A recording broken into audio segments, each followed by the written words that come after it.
जय हिंद छात्रों। आज के इस खास वीडियो में हम पढ़ेंगे क्लास 12 से हिस्ट्री। क्लास 12 से हिस्ट्री पढ़ेंगे। हिस्ट्री में VVI ऑब्जेक्टिव प्रश्नों का हल करेंगे, जो प्रश्न परीक्षा में बार बार पूछे जाते हैं। और ये मेरा दावा है कि अगर इस वीडियो को आप पूर्ण वॉच कर लेते हो तो जो 50 नंबर का आपका ऑब्जेक्टिव का प्रश्न आता है उसमें आपका जो है कि 30 नंबर कंप्लीट हो जाएगा। पहला प्रश्न है हमारा,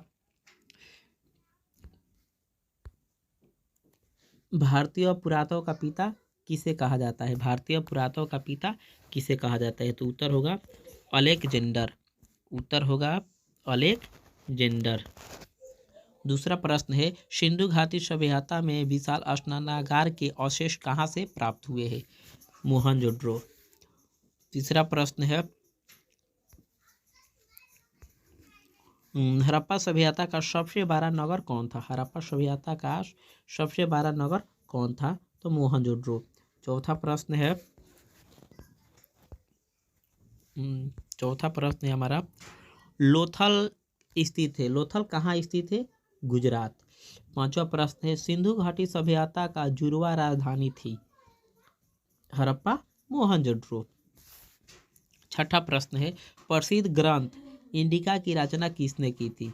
प्रसिद्ध ग्रंथ इंडिका की रचना किसने की थी? तो मेगास्थनीज। ये प्रश्न जो है कि बार बार पूछता है, 6 नंबर का जो प्रश्न है। तो नेक्स्ट प्रश्न देखते हैं, 7 नंबर प्रश्न है हमारा कि प्राचीन भारत में धर्म की शुरुआत किस शासक ने की? प्राचीन भारत में धर्म की शुरुआत किस शासक ने की? तो उत्तर होगा अशोक ने। किसने की थी? अशोक ने। आठवां प्रश्न है, पाटलिपुत्र नगर की स्थापना उदयन ने किस नदी के संगम पर की? पाटलिपुत्र नगर की स्थापना उदयन ने किस नदी के संगम पर की? अब ऑप्शन है आपका गंगा, पुनपुन,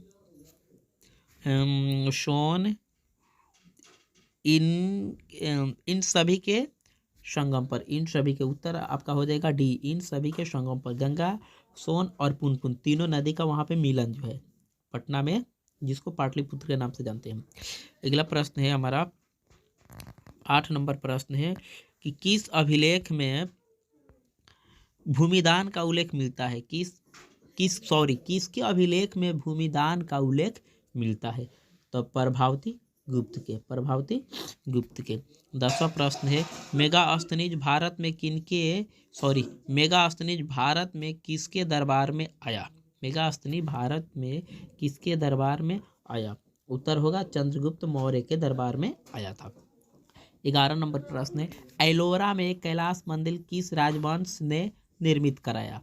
राष्ट्रकूट राजवंश ने। याद रखेंगे छात्रों, एलोरा में कैलाश मंदिर का निर्माण जो है कि राष्ट्रकूट राजवंश ने करवाया था। 12 नंबर प्रश्न है छात्रों, महाभारत युद्ध कितने दिनों तक चला? महाभारत का युद्ध 18 दिन तक चला था। कितने दिन तक? 18 दिन तक। 13 नंबर प्रश्न है, किस काल में वर्ण व्यवस्था वंशानुगत जाति में परिवर्तित हो गई? तो उत्तर होगा उत्तर वैदिक काल में। 14 नंबर प्रश्न है 14 नंबर प्रश्न है हमारा कि मनुस्मृति में कितने प्रकार के विवाह का उल्लेख किया गया है? 8। कितने प्रकार का विवाह का उल्लेख किया गया है?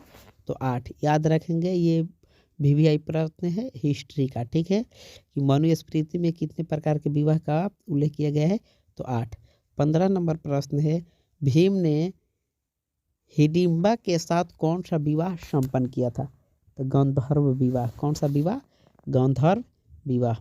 16 नंबर प्रश्न है 16 नंबर हमारा प्रश्न है, बहुत सुंदर प्रश्न है कि प्रथम बौद्ध संगीति कहाँ हुई थी? प्रथम बौद्ध संगीति कहाँ हुई थी? राजगृह में। कहाँ हुई थी? राजगृह में। 17 नंबर प्रश्न है, तलवंडी में किस प्रसिद्ध संत का जन्म हुआ था? गुरु नानक। याद रखेंगे छात्रों, कभी कभी पूछता है कि गुरु नानक का जन्म कहाँ हुआ था, तो याद रखेंगे तलवंडी। 18 नंबर प्रश्न है हमारा, आत्मा का पुनर्जन्म मुख्य विषय है? कौशितकी उपनिषद का, कौशितकी उपनिषद का। 19 नंबर प्रश्न है हमारा, 19 नंबर प्रश्न है ये कि बुद्ध के उपदेशों का संकलन है सूत पिटक में, सूत पिटक में। 20 नंबर प्रश्न है सांची मध्य प्रदेश के किस जिले में स्थित है? सांची मध्य प्रदेश के किस जिले में स्थित है?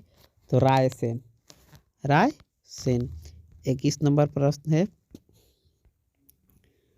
21 नंबर हमारा प्रश्न है कि कालिदास, सॉरी नहीं दिख रहा है, थोड़ा सा अब दिख रहा है पूरा। कालिदास, भवभूति, सुबंधु एवं वानभट्ट आदि किस धर्म के अनुयायी थे? तो शैव धर्म के। किस धर्म के? शैव धर्म के, याद रखेंगे, शैव धर्म के, ठीक है। 22 नंबर प्रश्न है बौद्ध परंपरा में अशोक ने कितने स्तूप बनवाए? तो सॉरी बनवाए थे कितने? 84,000, 84,000 स्तूप बनवाए थे, याद रखेंगे, 84,000। 13 नंबर प्रश्न है हमारा, 13 नंबर प्रश्न, सॉरी 13 नंबर नहीं, 23 नंबर प्रश्न, 23 नंबर प्रश्न है तहकीक ए हिंद किसकी यात्रा वृत्तांत है? तो अल बिरूनी का। किसकी? अल बिरूनी का। 24 नंबर प्रश्न छात्रों गुप्त काल में कौन चीनी यात्री भारत आया था? फहान, याद रखेंगे। 25 नंबर है फ्रांसवा वर्नियर जिस देश से भारत आया था उसका नाम क्या था? तो फ्रांस था, फ्रांस के रहने वाला फ्रांसवा वर्नियर था, ठीक है, याद रखेंगे छात्रों। 26 नंबर प्रश्न है भारत की डाक व्यवस्था का वर्णन अपने यात्रा वृत्तांत में कौन किया था?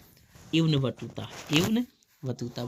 27 नंबर प्रश्न है कैप्टन हॉकिंस किस मुगल शासक के दरबार में आया था?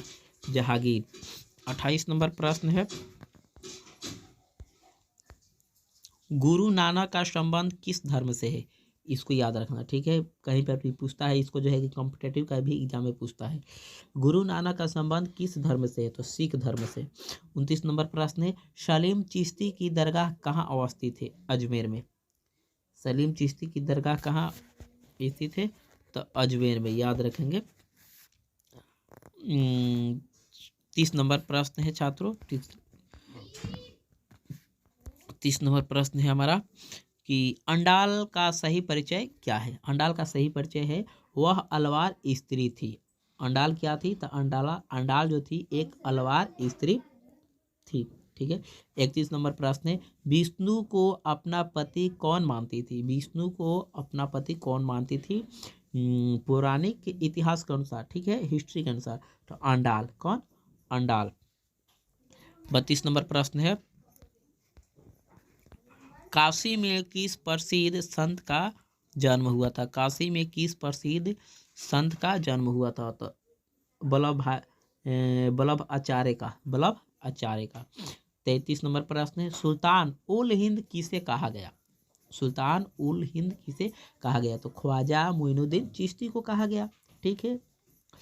34 नंबर प्रश्न है हमारा फतेहपुर सीकरी को राजधानी किसने बनाया? फतेहपुर सीकरी को राजधानी किसने बनाया? तो अकबर। 35 नंबर प्रश्न है गोपुरम का संबंध है, गोपुरम का संबंध है तो मंदिर से, याद रखेंगे, ये पूछता है, ठीक है। 36 नंबर प्रश्न है हमारा कि विजयनगर शासकों को जो उड़ीसा के समकालीन राजवंश के शासक थे उनका नाम क्या था? गजपति था। नाम क्या था? गजपति। 37 नंबर प्रश्न है छात्रों कि विजयनगर साम्राज्य की अंतिम राजधानी जो तिरुपति के समीप थी, तिरुपति के समीप का नाम क्या था? चंद्रगिरी, चंद्रगिरी। 38 नंबर प्रश्न है छात्रों कि उड़ीसा के गजपति राज की स्थापना हुई, उड़ीसा के गजपति राज की स्थापना हुई तो 1435 ईस्वी में, 1435 ईस्वी में। चलिए 39 नंबर प्रश्न है हमारा, 39 नंबर प्रश्न है कि किस विदेशी यात्री ने अपना यात्रा वृत्तांत 3 समुद्रों तीन समुद्रों पार की यात्रा लिखकर भारत रूसी मैत्री का आधार तैयार किया। तो अफनासी निकितन ने 40 नंबर प्रश्न है छात्रों, महानवमी के डिब्बे को किस विदेशी यात्री ने विजय का भाव की संज्ञा दी? विजय का भाव की संज्ञा दी। तो इसका उत्तर होगा डेमिगोस पेज ने। तो उम्मीद करता हूँ छात्रों इस वीडियो से आपको कुछ ना तो कुछ जरूर प्रॉफिट हुआ होगा, और इसी तरह के वीडियो के लिए आप मेरे चैनल को सब्सक्राइब करें, क्योंकि इस चैनल पे वही भी प्रश्न को पढ़ाया जाएगा जो कि इस एग्ज़ाम में 2023 के एग्ज़ाम में उसमें से जो है कि 30 से 40% आएगा। ठीक है, तब तक के लिए जय हिंद, वंदे मातरम छात्र।